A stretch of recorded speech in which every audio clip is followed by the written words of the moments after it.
everyone, to today's episode of Be Freaking Awesome. I'm one of your hosts, Sami Kinnison, here with Angela Belford. And today we are going to be wrapping up our mini-series on the Motivational Triad. And we're going to be talking about be efficient or conserve energy. Angela, will you give us a little bit of a kind of recap, summary, where you've been, previously, what you missed kind of thing, if somebody didn't listen to the last two episodes? Give us kind of highlights. Yes, so we had an opportunity to talk about the Motivational Triad. For those of you that haven't read page 1 through 17, that's what page we're on now. Finally made it to page 17 in Woo! our 4th episode. Hooray. So don't be stressed out if you feel like we're going slow, or if you're going slow in your reading skills. But we have talked about what the motivational triad is all about, and really it gets back to survival. So there's the very primitive part of our brain. We had Tommy from the Durable Dad come and talk to us about avoiding pain, because I was very curious about whether or not women avoid pain in different ways than men. And it sounds like we're just all humans. It probably executes. We avoid pain in some different ways, and in some ways we are human. Yeah, okay. You'll have to listen to that episode to hear the nuances. My takeaway was, look, we're mostly humans. The next thing we did is we had the opportunity to visit with a tantric sex coach. If you ever in your life thought that I would say that word more than once in my life, I probably said it last week and then said it this week. And it is not just, sex is not the only way that we seek pleasure. However, it is a primary way, just taking care of our body and kind of tuning into our body. The neat thing about avoiding pain and seeking pleasure is that both of them are designed to keep our species alive. We really want to have the opportunity for humanity to keep going. And so by avoiding pain, our brain wants us to avoid dying. And, we think pain. Woo, can I talk? We think pain equals death. Not that we think that, but that's what our brain kind of is wired up. And seeking pleasure helps us one of the ways is to make sure that we continue as a species. And so sex is a big part of that. So today, though, we are moving on to be efficient. Now, what's interesting is in the book, I talk a little bit about avoid pain, and I talk a little bit about seek pleasure, and I talk a lot about be efficient. And the reason why I do that in this section of the book is because this is super foundational work. And throughout the rest of the book, I'm going to talk a lot more about avoiding pain and seeking pleasure.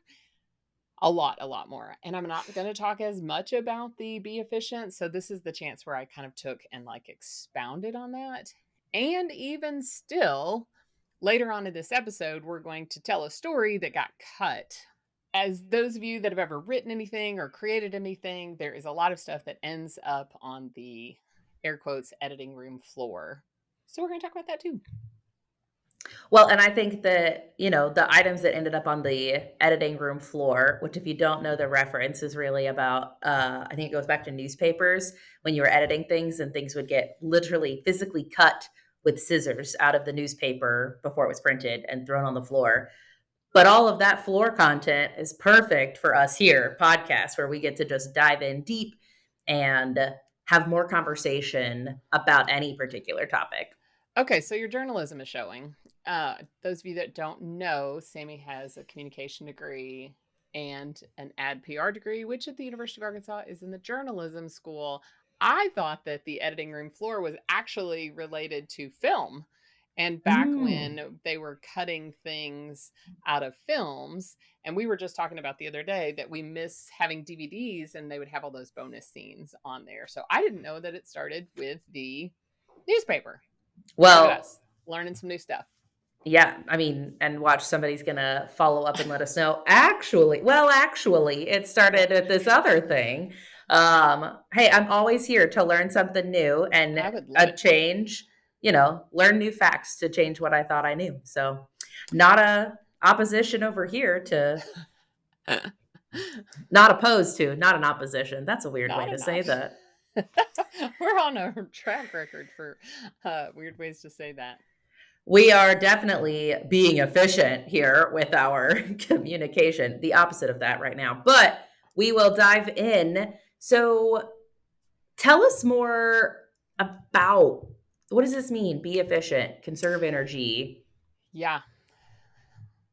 So be efficient. Here's what's really interesting about this concept of be efficient is that there's sometimes when our brain, when we start to break down what happened, it doesn't feel very efficient. Really, this is related to the idea of like our brain likes to figure things out one time and then do it over and over and over again. So it's not just the physical efficiency. I use the hunter gatherer in the book to talk about like if you were going out into the wilderness and you were looking for berries and there was only 500 calories worth of berries. Clearly they were counting calories back in the berry making time, berry picking times, but but then you would want to conserve energy because then if you were under attack from a mountain lion, then you would need to have saved up your energy to be able to do that, right? And so that's one way to be efficient is to literally conserve energy. And I can tell you there's some Saturday afternoons where I like feel like I need to be conserving some energy. But it also relates to mental. And so your brain wants to figure things out once, and it doesn't have a lot of tolerance for having to figure things out more than one time.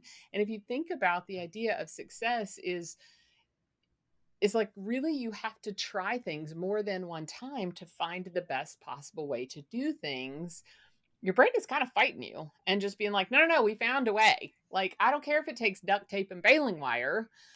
This is the way we can do it.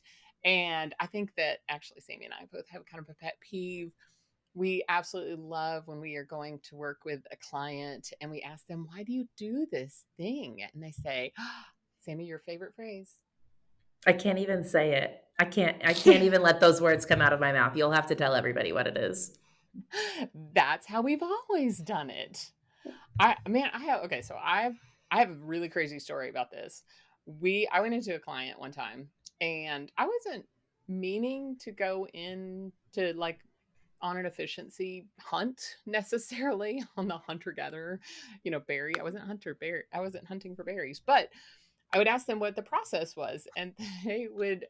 There was this form, and they printed 3 copies of it, and one copy went into a file folder, and one copy, like the client's file folder, and one copy went somewhere else to the manager, like to the maintenance worker, I think, and then the third copy went into this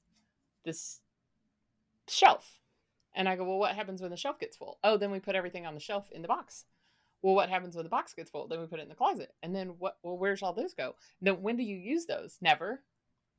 Well, then why do you do it? And I literally went and interviewed everybody that was that was at this business. No one was using the third copy. I finally found somebody, the maintenance supervisor who had been working there for 30 years. And he said, oh, yeah, yeah, yeah. So what happened was these guys used to get the maintenance work order. And he said they would not want to go do it and they were lazy. And so they would throw it away. And there was no record of it. And so Mm. we kept a third copy. And I'm like, but you've had a computer system for 8 years where the like I don't understand. Like, and he goes, oh, are they still printing a third copy? Because it was back from when they used to print the forms in triplicate. So that's when and it had been like 8 years that they printed the third copy. Anyway, tangent, Mm. not efficient, but nobody wanted to use their brain to think about a better way and to ask the question, why do we do this thing? So that's what I talk about. Like your brain, we call it be efficient or save energy. That's not really saving energy, right? But the brain would think, oh my gosh, it would be so hard, so hard. You want me to ask why? And then I have to interview everybody here and ask why. Like that just sounds hard. It's easier just to print the third copy and keep piling them up in the back.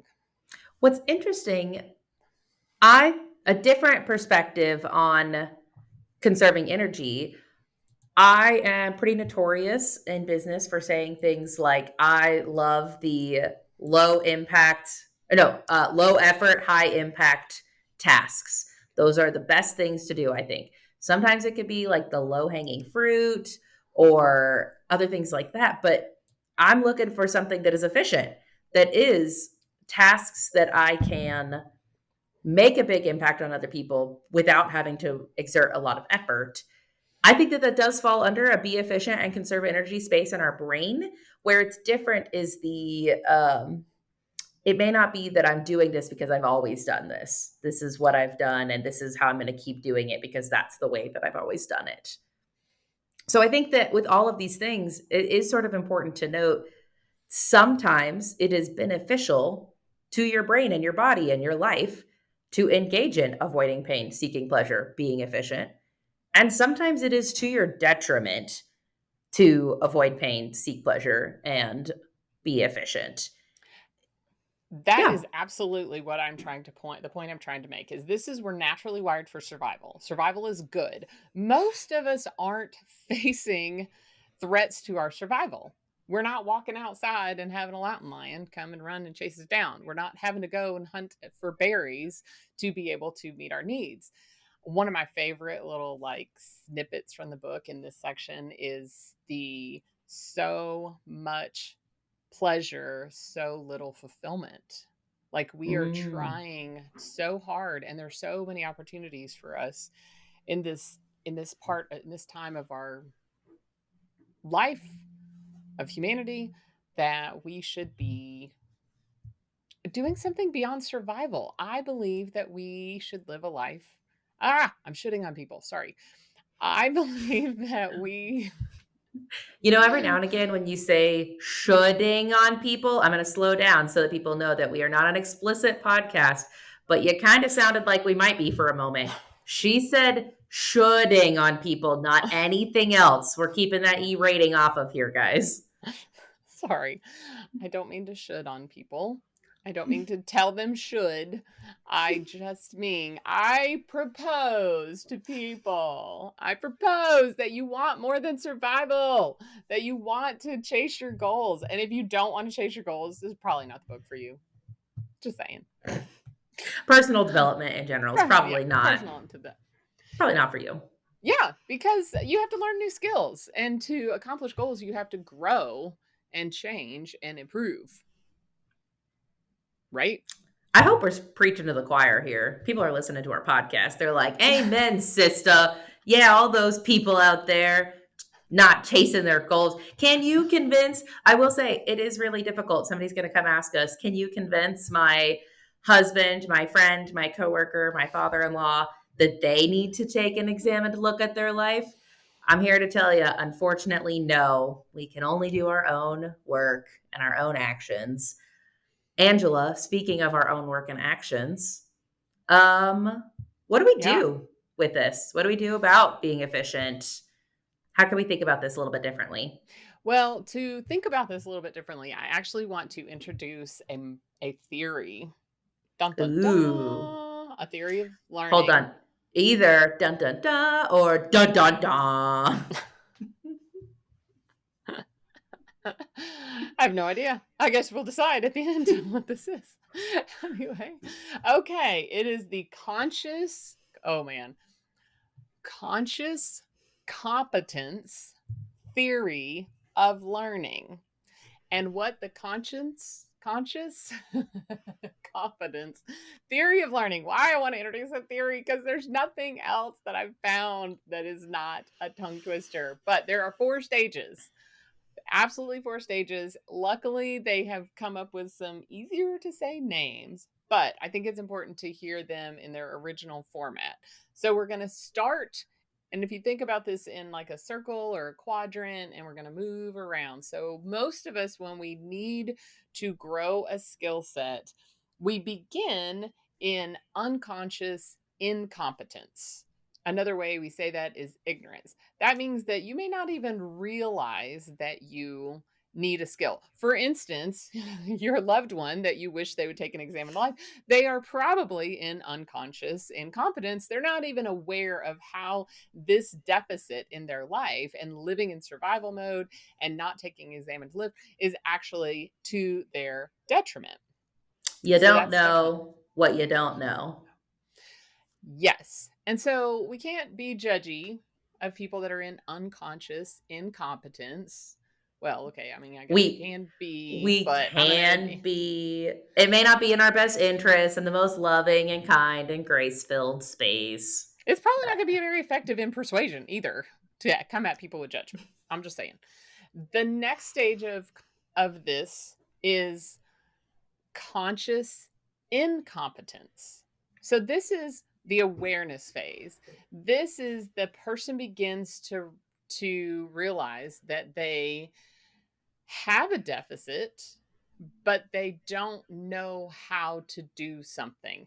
I feel like that a lot of what we do in this podcast is really geared to the next couple of layers. I would say the next two stages actually, because what I try to do here is actually raise people's awareness. So I say all the time, I um sorry, I can't even really tell you this without laughing because I didn't know I had abandonment issues until 2019 or 20. If you know my backstory, it's really funny. My therapist thought I was being funny. When I said I didn't know, I thought these were just quirks of my personality. I just thought I was adorable. And, you're in marriage therapy, so you should have had a clue that you weren't adorable. But I didn't know. interrupting. No, we are not going to talk about ourselves that way. You are adorable, Angela. As my 4-year-old would say, that's adorable. Anyway, Yes. Okay, sorry, so whatever. interrupted. Whatever. I didn't know I didn't know I had a diagnosable issue of abandonment issues. So, but here's what I know is that based on the popularity of the episode that I did on what is your attachment style, anxious or avoidant, a bunch of y'all people that are listening to this podcast didn't know either because it is in the top 5. It could also be because one of the therapist friends of mine makes people listen to it when they don't know they have abandonment issues. But anyway, I didn't know and I couldn't address it. And then once I did know, then it was very awkward. Like think about when you're first learning to drive. It's super awkward. And just getting aware and starting to figure out how do I work in the world when now it's not my personality, but it is actually some trauma that I've experienced that needs to some healing pieces. So that's level 2. Which could also just be knowing how bad you are at something. You're aware that you suck at something, not in general, at a task or a skill. And I do believe that this stage of learning is where those of us that were raised in the 80s, G.I. Joe, knowing is half the battle. Moving on to step 3. Wait, admitting you have a problem is the first step? Oh, yeah. Hey, look at us. Anyway, it's true. And so then the third phase is the conscious competence. This is the learning phase. So this is where it takes a lot of concentration. So if you think about when you were learning to drive and you had to think about where do I put my feet? Where am I looking? Am I looking at the gas tank? I think this is why teenagers run out of gas so much because there's so many things going on. I got to look in the rearview mirror. I got to look in the left mirror. I got to put my foot on the brake, gas. So Whatever. generous to assume that that's why they run out of gas so often. I may or may not have taught you before 5 to just not tell your dad everything that happened in your life. Because if you bump a little car in front of you, you run out of gas, you got to walk with your little toddler, you know. Wait, really? I don't remember that. I know. Lovely. You know how we talk about on the podcast, you get to practice, but where your kid has conscious memory. Yay! Anyway, so this conscious competence, the learning phase, it takes a lot of concentration. And I think people get stuck here because I've helped a lot of people on new eating programs or new habit formation. And this, because it takes so much energy and so much effort and so much self-control, they think it's going to be like that for the rest of their lives, but it's not. One of the things that you and I have talked about a lot is the timeline of habit change. And Yeah. I think that there's a lot of times Did you that, finally name it something? no, I think this is how I've referred to it for a while, Oh, maybe. okay. But like, I do think that we should trademark this because I'm I don't know telling that you. we've seen this at other places. And this feels original. I Not a lot keep of, I keep looking for it. We should definitely post a blog post about this. Timeline of habit change. Tell us what that is, Sami. So the timeline of habit change. So if you're listening in, I want you to imagine we've got a timeline before us, and say right in the middle of the timeline is this behavior, whatever it is that we want to change or whatever it is we want to improve. The occurrence happens. We've decided later, after the fact, that we want to change that thing. We want to do it differently. So next day comes along and we're going through, and then dang it, we do the thing. And then we realize, say we do the thing on Monday. We had decided on Friday we want to do it. Monday we do it again. But we realize now on Wednesday, crap, I did that thing that I said I didn't want to do. Then the next week comes by. I do it on Monday. Tuesday, I'm like, dang it, I did that thing. By Monday night now, we're realizing, oh, dang it, I did that thing. And this continues until eventually you realize, and there may not be as many iterations, but at some point you will realize before you do the thing or before the thing happens, I don't want to do this thing that's happening in front of me. Can you give us an Um, example? Because I'm getting lost on the thing. the Yelling at thing, your children, maybe? yelling at my kids. I don't want to yell at my kids.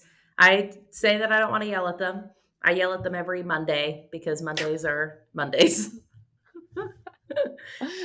Friday, the weekend comes by and I'm in a better mood and I say, oh, that's the worst idea. I shouldn't keep yelling at my kids. But then I realize I do it again.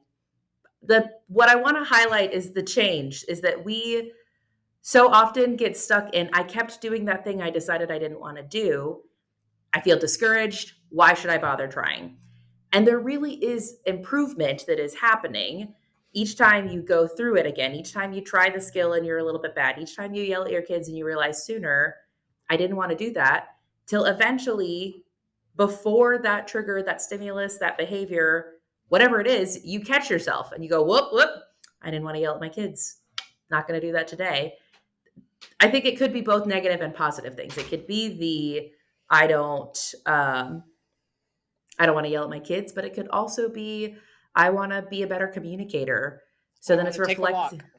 Yeah, Oh, I want to improve on the skill. I want to be more aware and in tune with my emotions and the things that are happening in my body. Those are all things that you can get stuck in this. You can get discouraged in the transition between conscious incompetence to conscious competence. I have another just life experience that I'm dealing with right now that's different than driving of this transition as well. We have been teaching Henry how to ride a bike, and it feels so just in your face that he knows how to pedal and he knows how to turn the steering wheel and he knows how to look forward. And can he do all three of those things at the same time? Absolutely not. In addition, he thinks he can, and he is furious at us for touching him and the bike. And so he's like, let go, let go, let go. And then as soon as you let go, he falls and he goes, I don't know what happened. Like, what did you do? What's going on? And I'm like, how is this my fault that I let go? I think he could be an unconscious. He actually is closer to the unconscious incompetence that he thinks he's good and he cannot ride a bike yet. So, oh, you are just like I just have way too many corporate friends that this is reminding me of is the people that think they're really good at something and then they're not actually really good at something. But I don't know that that's where we were really trying to go with this. So I should probably not. so what's the fourth stage? The fourth stage. Get me out of here. Unconscious competence. Unconscious competence. I will tell you, your brain, your efficient part of your brain loves this portion. Unconscious competence. That means no conscious thought is going into it and you are good at it. So you have done this so much and you have so much practice that it is like second nature. And there's a couple of upsides and downsides of this. Number one is that it is helping your efficient part of your brain. Weirdly, if you are in like a work environment or even a parenting environment, this is once you get to this point, it can be very difficult to work with people that are in the unconscious incompetence or unconscious competence because you forget almost how to teach a skill that basic. You've probably run into this, Sammy, where you're like, how? How do I teach? I remember having to teach somebody how to skip or how do you break down tying a shoe, right? So This is unconscious mastery, or mastery phase. The unconscious competence is where you just like, you don't even think about it. You can just do it. The examples that come to mind are less, clean and appropriate than tie your shoe. It's more like, yeah, you really did have to teach somebody how to wipe their butt, and you kinda how do you break that down? It's a very interesting thing. I Yeah. also I know, you love it when I talk about these things. We'll move along fast. Angela, I think it's interesting in this particular phase because yes, there are some downsides to it. You and I have talked about before, such as when you drive somewhere and then you get there and you go, I don't even remember driving there. It's probably not a great thing that you did that in an unconscious way. However, when you've mastered driving, it's very different than when you're a teenager learning. On the flip side, there are days at work, you and I have both experienced this, when we are doing something that is in the conscious competence phase, it is it takes so much energy and it burns a lot of energy. And then we will transition to a task that we're like, I could do this in my sleep. I know exactly what I'm doing. I feel fulfilled, assured, ready to take on anything. I'm not questioning my ability or my capability anymore.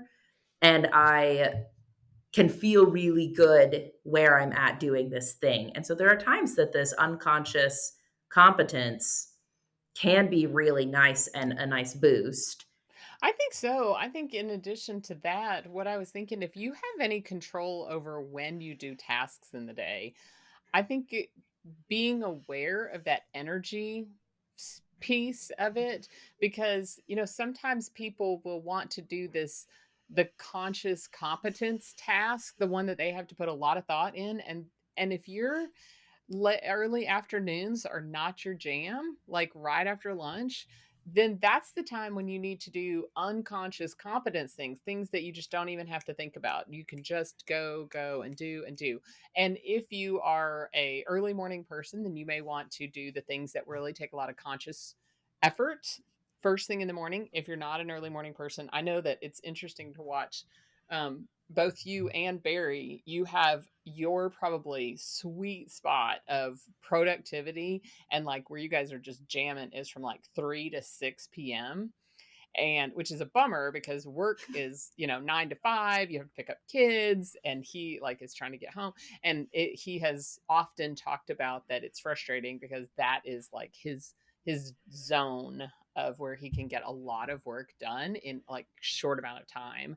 And so just being aware of the type of task, the type of learning that you have to do, trying to like if you're trying to start a new habit that takes a lot of energy and effort, you may not want to wait until late at night when you're really tired unless you're a night owl. And if you're a night owl and you hit your second wind, then you might want to. So just really, this is a lot about getting to know yourself, working with your brain. This is not hacking your brain, but really thinking through, oh, can I task block so that I'm at my best when I have to think consciously and work really hard and really work with my brain.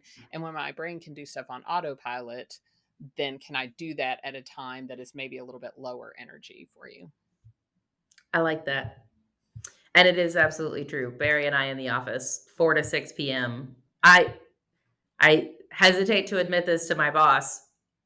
There are days where I get more done between 4 and 6 than what I got done between 9 a.m. and 4 p.m. It just it goes It better. is. It is. And it's weird. And I don't think either of you are real night owls necessarily, Mm. but man, that later afternoon, you guys need a little bit of time to get geared up. I am absolutely a night owl, but that's beside the point. Angela, other thoughts or remarks on how to work with Be Efficient and how to sort of use it for your good, avoid it for the bad? I think that for me, what I really want people to be aware of is that the name of it itself is a misnomer. So it thinks that it is efficient to just keep doing things the way we've always done things, to print that piece of paper and put it up on the shelf for the third time, that third piece of paper. And I'm saying just pause. and just take a time to notice the interactions around you and notice your life. Is the life that you are living, are the things that you're planting and putting into your life, are you getting the kind of fruit that you want? Are you getting the kind of vegetables? I think it's entertaining that I say it's a gardening analogy in the book, and then I talk about getting the fruit when it's really getting the vegetables. And so I just, that little metaphor gets a little mixed up in my head, but I like tomatoes. They're a fruit, right? Anyway, so just being aware of what you have in your life. Is it what you want? If it's not what you want, then it may be time to pause and take another look at that, and know that you won't have to stay in conscious competence for the rest of your life. You will master some skills. It will feel like it takes forever to learn how to not scream at your children, but you will practice.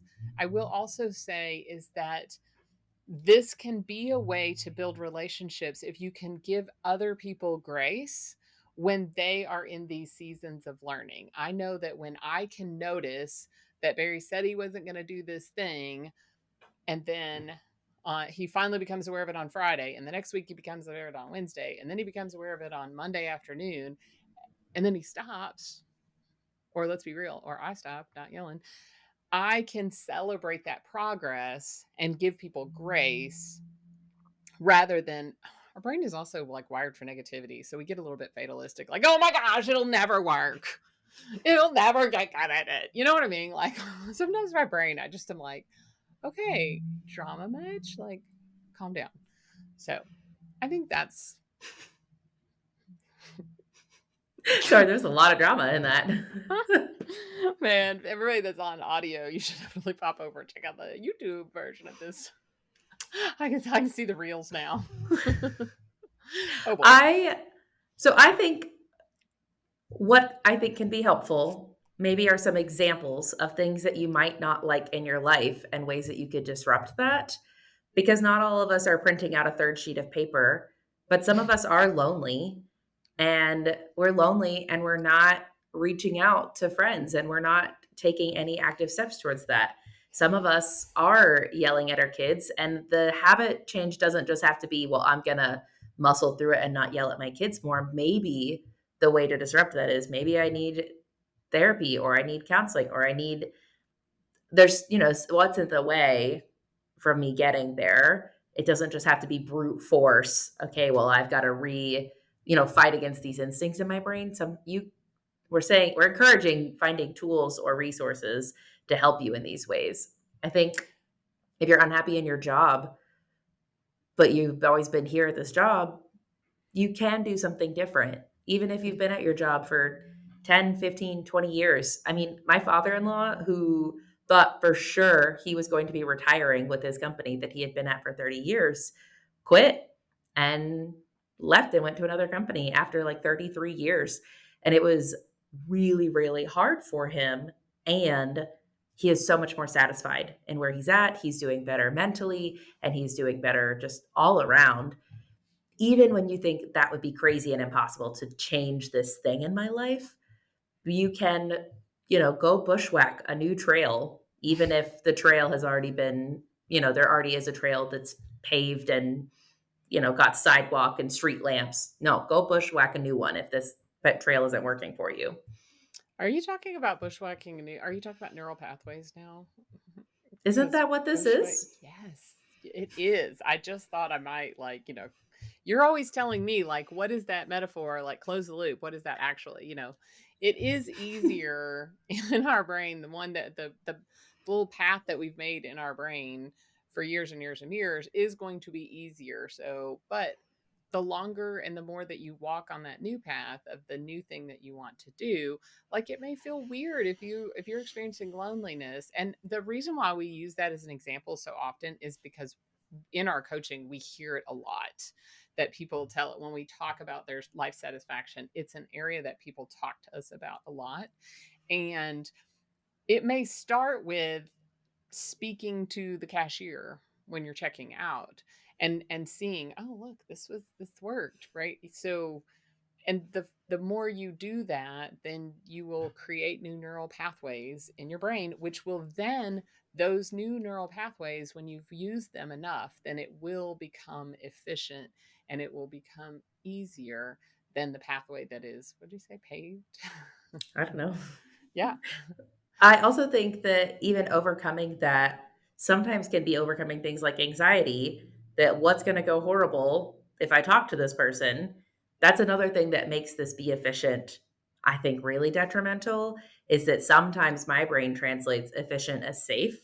And we're going to keep doing the same thing because that is safe. And it's probably unsafe, AKA not good for my survival, AKA I could die, like we talked about with the avoid pain.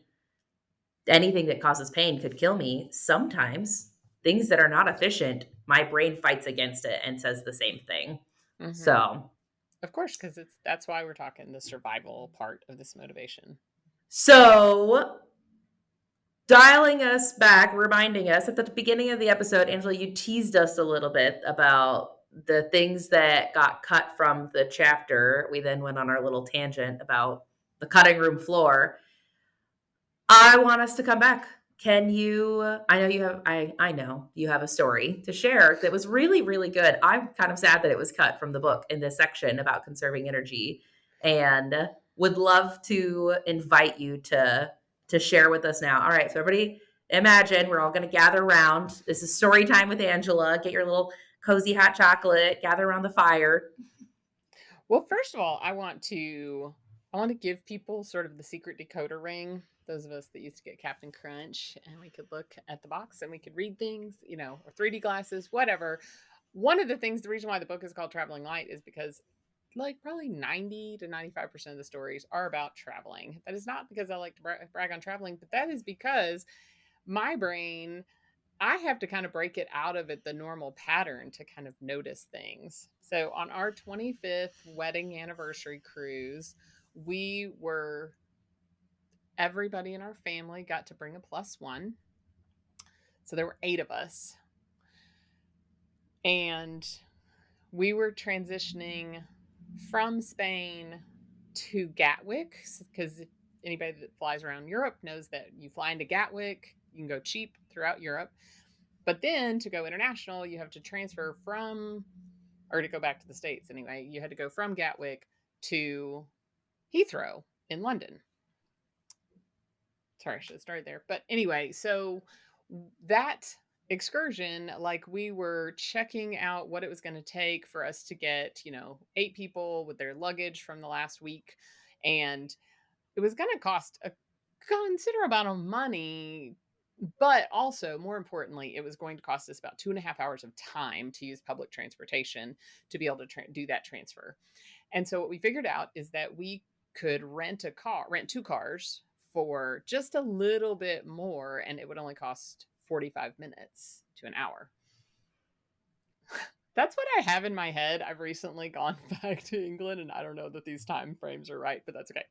Yeah, you get the idea. It was faster. What's cool about it is that then once we figured out, if we're not on public transportation, we don't have to go directly to Heathrow because we had an overnight stay. So we're going to stay at an Airbnb near there.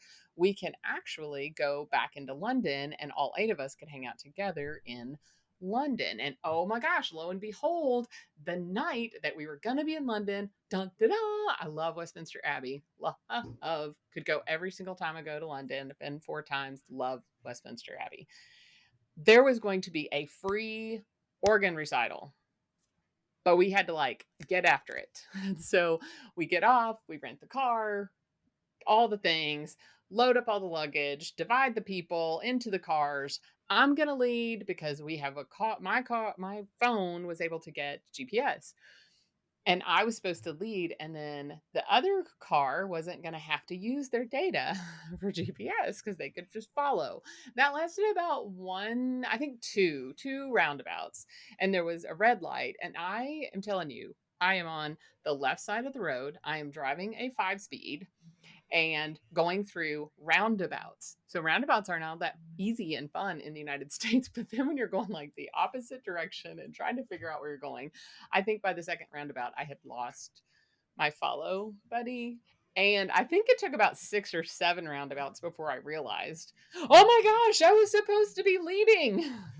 So we had lost them and we didn't have data, so we couldn't find them. We didn't have our stalker app. Anyway, whatever. So we start following our little GPS thing, and we end up, I was the girl's car, and we drove by Buckingham Palace. We drove by these cool shopping places, and we pull up to the parking garage, and we're just crossing our fingers. Like, maybe we'll find the guys, maybe we won't. I don't have any idea.